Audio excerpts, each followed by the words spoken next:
société en général et de certaines populations issues de l'immigration noire ou arabe en particulier, qui sont présentées d'une manière extrêmement négative, comme si une grande partie des malheurs de ce pays leur était imputable.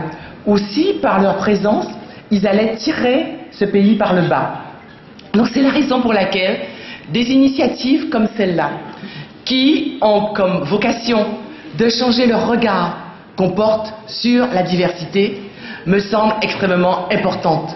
Parce qu'il faut aussi qu'on montre, qu'on dise que dans les habitants de ce pays, qui d'ailleurs sont légitimement habitants de ce pays, souvent quand on entend parler un certain nombre d'hommes politiques, on a l'impression qu'on est là un peu par effraction, depuis peu de temps, d'une manière qui n'est pas légitime. Et je crois que des initiatives comme celle-là tendent aussi à montrer que parmi les habitants de ce pays issus de la diversité, eh bien, la plupart sont là très légitimement, la plupart sont des citoyens tout à fait respectables et la plupart ont l'amour de leur pays comme tout un chacun. Par conséquent, je crois que déjà, rappeler que ce n'est pas un hasard, quelque chose de bizarre qu'on soit là. On est là d'abord souvent depuis très longtemps. Quand on évoque les relations de la France avec l'outre-mer, avec un certain nombre de comptoirs en Afrique ou en Inde, ce sont des relations séculaires. Donc, je suis toujours surprise de voir que certains semblent découvrir qu'on est là. Ben oui, on est là depuis très longtemps. On a même fait la révolution.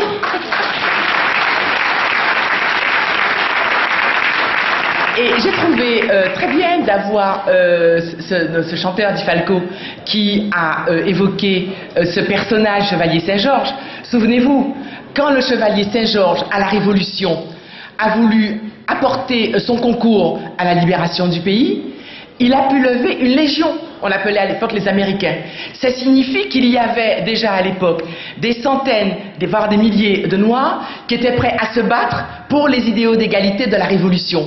Donc, la présence de la diversité en France n'est pas quelque chose de récent, c'est quelque chose qui est ancien, c'est quelque chose qui est inscrit dans la Déclaration des droits de l'homme, c'est quelque chose qui est inscrit dans notre Constitution. Par conséquent, on n'a pas à s'excuser un petit peu parfois d'être là et d'apporter sa pierre à la construction de ce pays. Donc ici ce soir, ce qui est très bien, et pourquoi je trouve bien qu'on montre un certain nombre de parcours de réussite, c'est que pour beaucoup des jeunes qui sont dans notre pays, eh bien, ils ont le sentiment qu'ils n'auront jamais une chance de réussir et d'être reconnus dans ce pays.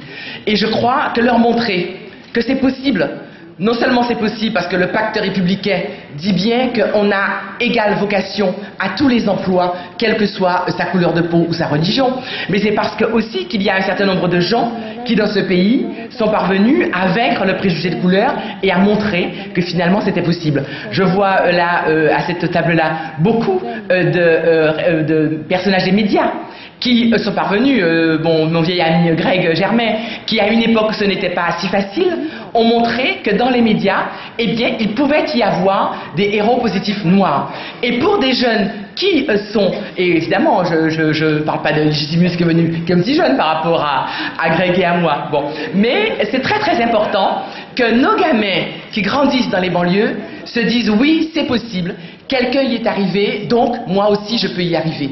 Et il me semble qu'aujourd'hui, quand on a vu un César, enfin, qui a été attribué à un acteur noir, c'est vrai qu'il n'est pas que noir, mais en même temps, je crois que pour beaucoup de gamins qui veulent réussir dans ce métier, qui veulent faire ce métier, donc avoir sur l'écran une image qui leur ressemble un peu, c'est quelque chose d'extrêmement important. Donc moi, c'est pareil.